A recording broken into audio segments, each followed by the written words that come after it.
আমরা যখন আমাদের কম্পিউটার বা ল্যাপটপগুলোকে 6 মাস বা 1 বছরের বেশি সময় ধরে ব্যবহার করে ফেলি, তখন সেটি আস্তে আস্তে স্লো কাজ করে। এই স্লো কম্পিউটার বা ল্যাপটপকে পুনরায় ফাস্ট করার জন্য আমরা কি করতে পারি? Number 1, Windows update. উইন্ডোজ আপডেটটি অফ করার জন্য আমাদেরকে আমাদের কম্পিউটার স্টার্টআপে আসতে হবে। এখানে এসে আমাদেরকে সার্চ করতে হবে administrative administrative windows administrative tools. Administrative টুলসটি ওপেন করব। এখানে এসে সার্ভিসেসে আসতে হবে। সার্ভিসেসে ক্লিক করার পরে একটি নতুন উইন্ডো ওপেন হবে। এইখানে আমরা একদম নিচের দিকে চলে এসে এখানে খুঁজব উইন্ডোজ আপডেট। এই যে সেই উইন্ডোজ আপডেট। এই উইন্ডোজ আপডেটটি এখন ইনেবল অবস্থায় আছে। এটিকে আমাদেরকে ম্যানুয়াল থেকে ডিসেবল করে দিতে হবে। ডিসেবলে ক্লিক করে অ্যাপ্লাইয়ে ক্লিক করব। অ্যাপ্লাই ক্লিক করার পরে আমরা যাব রিকভারিতে গিয়ে এই বাটনগুলোতে যদি আপনাদের রিস্টার্ট দ্য সার্ভিস দেয়া থাকে বা অন্য কোনো বাটনে ক্লিক করা থাকে, এইখানে আমাদেরকে টেক নো অ্যাকশন করে দিতে হবে। আমার অলরেডি এইগুলোতে টেক নো অ্যাকশন দেয়া আছে এবং এইখানে আপনাদের 1 দেয়া থাকতে পারে। এটা যদি 1 দেওয়া থাকে তাহলে এটাকে 0 করে দেবেন, 0 করে দিয়ে এটাকে ওকে দিয়ে দিবেন। আমাদের উইন্ডোজ আপডেটটি ডিসেবল হয়ে গিয়েছে।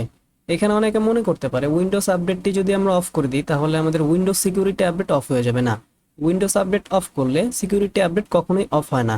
সচরাচর উইন্ডোজের কোনো সফটওয়্যার কেউ ব্যবহার করে না বললেই চলে। এর জন্য উইন্ডোজটিকে আপডেট দিয়ে জায়গা দখল করার কোনো প্রয়োজন নেই। তারপর আমাদের আবার স্টার্টআপে যেতে হবে। স্টার্টআপে গিয়ে এখন আমাদেরকে সার্চ করতে হবে সিস্টেম কনফিগারেশনটি ওপেন করব। এইখান থেকে আমরা চলে যাব স্টার্টআপে গিয়ে ওপেন টাস্ক ম্যানেজার।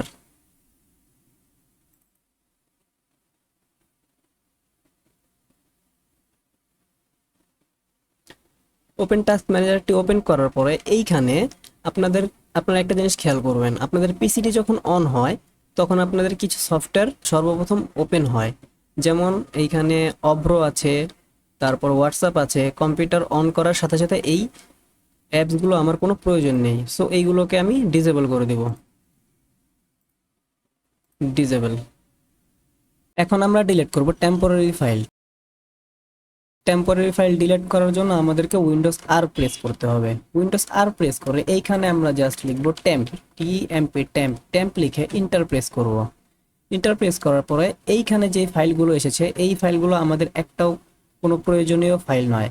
টেম্পোরারি ফাইলগুলো সবগুলো কন্ট্রোল এ প্রেস করে ডিলিট বাটনে প্রেস করব, এগুলো ডিলিট হয়ে যাবে। কন্টিনিউ।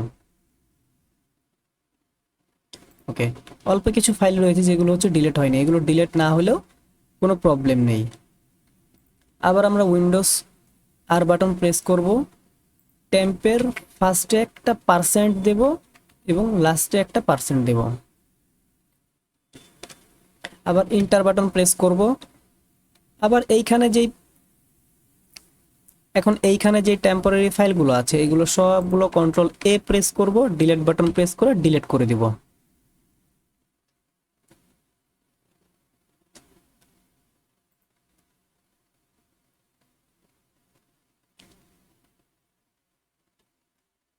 আমার এখানে অনেকগুলো টেম্পোরারি ফাইল ছিল, অনেক টেম্পোরারি ফাইল ডিলিট হয়ে গিয়েছে। যেইগুলো এখন আছে সেইগুলো ডিলিট না হলেও কোনো প্রবলেম নেই। এখন আমরা চলে যাব টাস্ক ম্যানেজারে। টাস্ক ম্যানেজার ওপেন করার জন্য আমাদেরকে কিবোর্ড থেকে ক্লিক করতে হবে, Ctrl+Shift+ESC বাটন একসাথে প্রেস করতে হবে। একসাথে প্রেস করার পরে আমাদের টাস্ক ম্যানেজার উইন্ডোটি ওপেন হয়ে যাবে। এইখান থেকে যেই সফটওয়্যারটি আমাদের আপাতত কোনো কাজে আসতেছে না সেই সফটওয়্যারটিকে আমরা ইনেবল করে দিব। ইনটাস্ক ক্রোমটি আমার আপাতত কোনো কাজে আসছে না, সো এটিকে আমরা ইনটাস্ক দিয়ে দিব। আমি আপাতত এইটি আপনাদেরকে দেখানোর জন্য জাস্ট ইনটাস্কে দিলাম। আপনাদের এইখানে যদি কোনো সফটওয়্যার রান অবস্থায় থাকে তাহলে সেটিকে আপনারা ইনটাস্ক করে দিবেন, তাহলে আপনার কম্পিউটারটি আগের তুলনায় মোটামুটি ফাস্ট কাজ করবে। তো এই ছিল আজকের ভিডিওটি ভালো লাগলে অবশ্যই একটি লাইক করে দিবেন এবং চ্যানেলটিকে সাবস্ক্রাইব করতে ভুলবেন না।